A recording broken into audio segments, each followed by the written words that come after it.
lacre, like, lucro.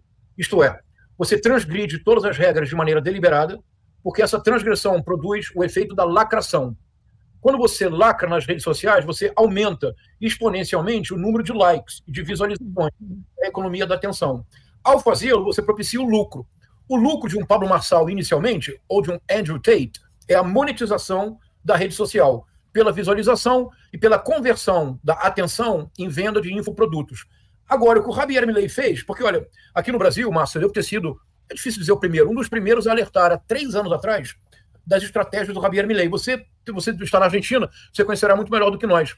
O Javier Milei principiou a sua carreira como Paulo Marçal, isto é, ele ia nos programas de televisão, ele xingava as pessoas, ele tratava as mulheres de uma forma absolutamente misógina. Eu lembro de um programa, uma espécie de programa dominical, a la Ana Maria Braga no Brasil, um programa matinal, a la Ana Maria Braga, em que ele foi tão agressivo com uma moça que estava na mesa da conversa que ela começou a chorar e ele foi expulso do programa, em virtude disso. Mas em todas essas ocasiões, o Javier Milei ia crescendo, se tornar deputado, então presidente. O fenômeno, vou repetir, é o desaparecimento da opinião pública como nós a vimos nas nossas gerações, é a tentativa de colonizar a política pela economia da atenção, e se isto acontecer, vamos desistir de ter países autônomos. Porque o que dominará a política será sempre as grandes plataformas, e o Elon Musk é um pouco o mestre por trás dessa possibilidade. Me permita completar, Márcia. Me permita dizer uma coisa que é forte, mas para que nós pensemos juntos. O sistema político não tem condições de frear uma figura como Javier Milei. O sistema político brasileiro não tem condições de frear uma figura como Pablo Marçal. Por quê? Porque eles não são figuras do sistema político. Eles são parasitas que ingressam no sistema político com a finalidade de aumentar a sua visualização, eventualmente chegar ao poder, mas eles ingressam com a finalidade clara de desrespeitar todas as regras como a única forma de seguir uma lacração eterna. Qual é o problema aqui que eu vejo? Eu proponho para a nossa reflexão. É que hoje, em São Paulo, que é o caso específico, o Tribunal Regional Eleitoral tem uma tarefa histórica ainda mais importante do que a tarefa histórica do Tribunal Superior Eleitoral em 2022. Porque se a candidatura do Pablo Marçal não for impugnada, se ele não for tornado inelegível, não porque não seja do nosso campo, mas porque tudo que ele realiza no mundo da política, ele traz da economia digital. No mercado digital, as estratégias que ele usa são usadas no mundo todo e nós temos que bater palmas. No mercado digital, ele é um Midas. Tudo que ele toca vira ouro, de fato. Quando ele transfere essas estratégias para o mundo da política, ele se transforma num Midas às avessas. Tudo que ele toca vira crime. Mas eu não estou dizendo crime como uma figura de linguagem, eu estou dizendo crime tipificado no Código Penal e no Código Eleitoral. Se o Pablo Marçal não for tornado inelegível, acreditem no que eu direi agora. Em 2026, nós assistiremos ao mais perverso milagre que se possa imaginar. A multiplicação de Pablos Marçais, candidatos a deputado estadual, deputado federal, Senado, governo do Estado e presidência.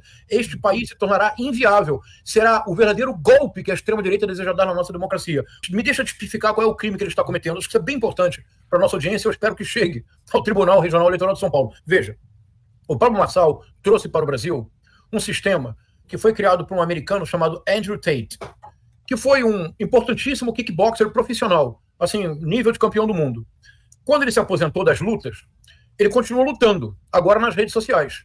E ele rapidamente se tornou uma celebridade mundial, graças, sobretudo, a um conteúdo que é, assim, inaceitável. Misógino, transfóbico, homofóbico, xenófobo. É o grande ícone mundial desse movimento Red Pill, desse movimento de afirmação da masculinidade, etc, etc. Em 2021, o Andrew Tate teve uma ideia, como ideia, Florestan, genial. Ele fez o seguinte, ele tinha muito conteúdo nas redes, ele criou um campeonato internacional de cortes dele mesmo. Isto é, ele se reinventou como se ele fosse uma plataforma. Pessoas no mundo inteiro faziam cortes de falas polêmicas do Andrew Tate. E aqueles cortes que mais viralizassem, ele pagava com dinheiro. Como faz o Marçal hoje? Mas o Marçal veio do Andrew Tate. O Marçal adaptou o sistema do Andrew Tate. E aperfeiçoou. Aperfeiçoou como?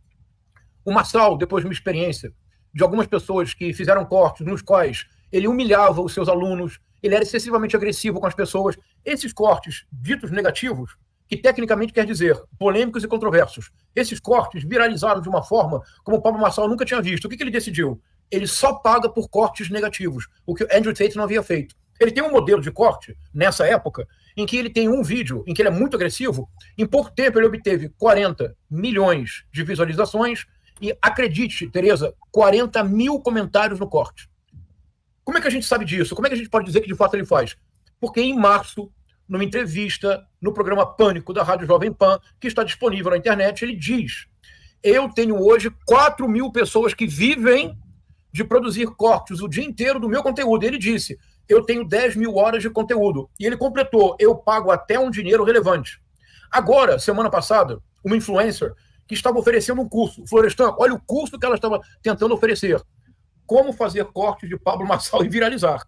Ela explicava por que esse curso era importante que você pagasse para fazer o curso com ela. Ela dizia: cortes do Pablo Marçal rendem muito dinheiro. Podem render centenas de milhares de reais por mês. Como? Ela disse: plataformas como YouTube e TikToker pagam pelas visualizações. E ela completou: e o Pablo Marçal paga em dinheiro.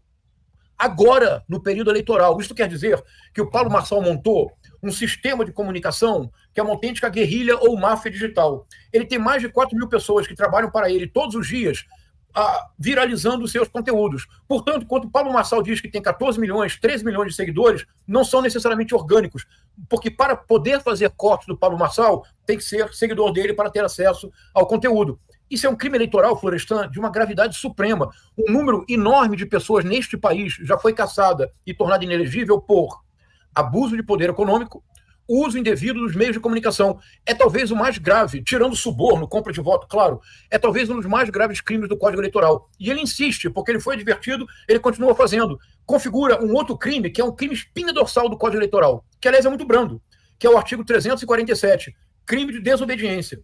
Portanto, é isso mesmo, Florestan. Se nós não tivermos a coragem cívica de dizer isto é a barbárie sendo naturalizada, a colonização da política pela economia da atenção implicará a imposição de uma ditadura das grandes plataformas, nós não teremos nenhuma possibilidade de ter um programa como este, porque a visibilidade de vocês será reduzida ao máximo, será algo residual, e ao mesmo tempo, se um candidato comete uma série de crimes continuadamente no processo eleitoral, o que ele está fazendo de fato é ridicularizar não um candidato, mas, Florestan, o processo eleitoral.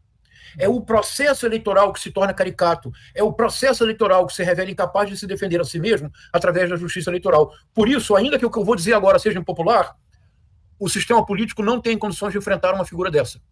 Pelas razões que eu expliquei.